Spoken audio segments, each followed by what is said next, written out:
Yo, what's up? This is JDFX. Welcome sa ating another video, and this time tuturuan ko naman kayo kung paano tayo mag-update ng firmware dito sa ating Blackbox. At ito, sasagutin ko na rin sa inyo yung mga question na lagi ko nare-receive na bakit daw nag-iiba ang kanilang ARM and cabs. Pero mamaya ko yun ipapakita. Mamaya ko yun ibibigay sa inyo yung solution, no? So, una, yan, nakaano tayo, version 17, try natin muna mag-downgrade. Ito, isasama ko na rin yung downgrade dito, pati yung upgrade. So, meron tayong 16, 17. So, let's try mag-downgrade muna. Ayan, yung version ng Blackbox ko, 17, and I'm going to downgrade it into 16. So, madali lang yan, update firmware lang natin. Tapos, maghintay lang tayo ng ilang segundo, ilang minuto, at normal lang po yan na mamamatay talaga yung Blackbox natin.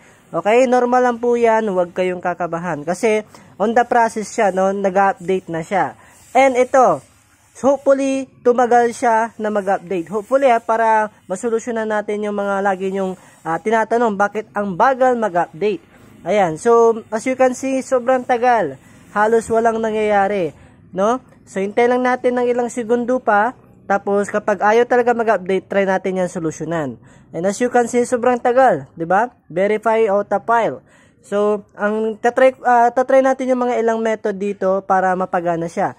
So, una nang gagawin, X natin ito, and as you can see, namatay ang ating Blackbox. Ayan, so uno lang natin, switch on ulit natin. Ayan. Tapos, balik tayo sa M-upgrade. Meron tayong, ito, M-upgrade. Tapos, ang bago nyo siya ilagay, yung M-upgrade, tanggalin natin tong cable, tapos saksak natin siya ulit. Ayan, so pasensya na kayo sa background ko kasi talagang medyo maingay dito. So, i-run natin siya ulit, di ba? Ayan, try natin ulit na i-downgrade siya ulit. So, click natin yung 16. Try natin yung isa, yung 16 natin. Punta ka dito sa firmware and then Blackbox. Ito, try natin to. 16 din ito eh.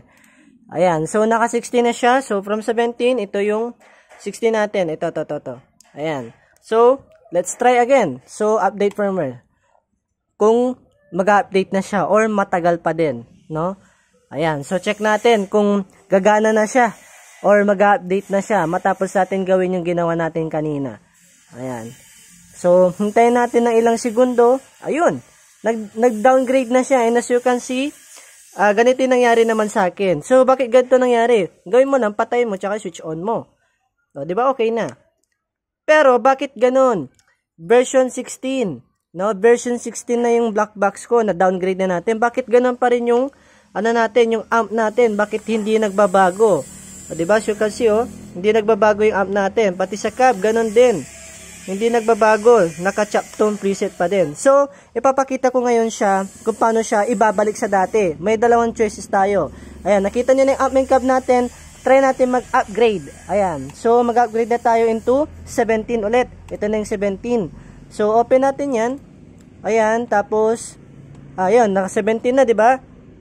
Ayan, so ulitin ko, nag-17 na tayo. Ayan, so papakita ko sa inyo para makita nyo 17.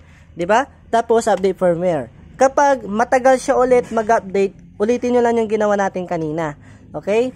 Tanggalin nyo, exit nyo yung app, tapos saksak nyo ulit yung cable. Baka hindi lang kasi nabasa ng device ninyo. So, ayan. Maghintay lang tayo ng ilang segundo. Hopefully, mabilis. Kapag nangyari ulit, ayun. Ang nangyari ulit ay hindi na nagtagal. At yun, nag-17 na, diba? Check natin yung amp. Ayan, check natin yung amp natin dito. Kung ano yung nilalaman. Ganun pa din.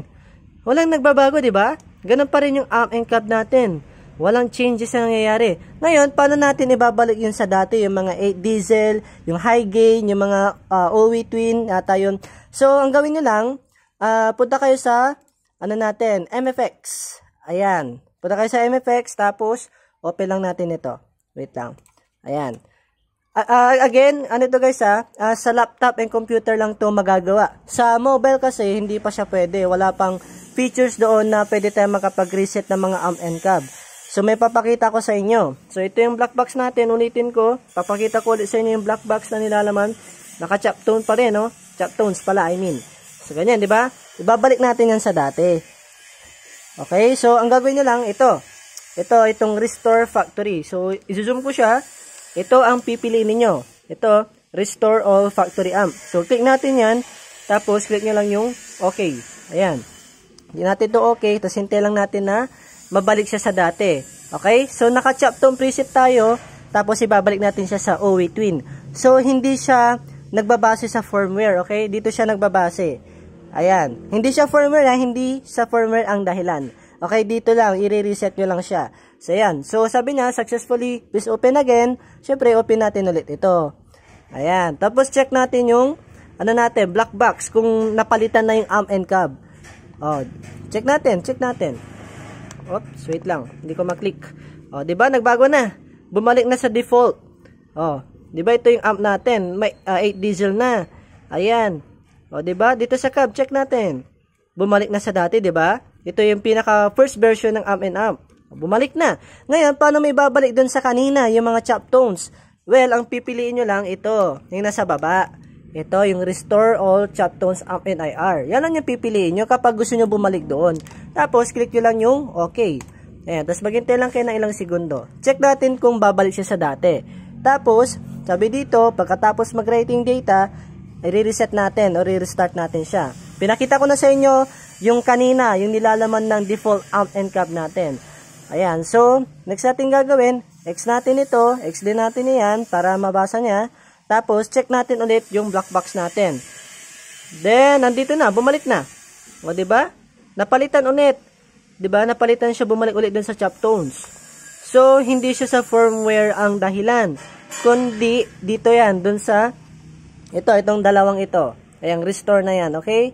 Yan lang yung gagawin ninyo, hindi kayo magda-downgrade, hindi kayo mag-upgrade ng mga ng firmware, para mapalitan nyo yung mga amp and cab ninyo. Yun, so applicable na yung mga GD presets natin, magagamit nyo na yung mga GD presets natin ng maayos. Kahit na naka-firmware 16 kayo, naka-firmware 17 man kayo dyan, magagamit nyo pa rin. Basta, ang pipiliin nyo, ito, yung Restore All Factory, kapag gagamitin nyo yung presets ko or mag-abil kayo. Ayan, yung Restore, yung pinakauna, kasi yan yung pinakamaganda. Ayan, ganyan din kasi ginamit ko sa mga presets natin for our black box. Ayan, so dito na tatapos ang ating video. Hopefully, may natutunan ulit kayo pagdating sa pag-update ng firmware, no? And hanggang dito na lang video natin. And this is JDFX and keep rock on. Let's go!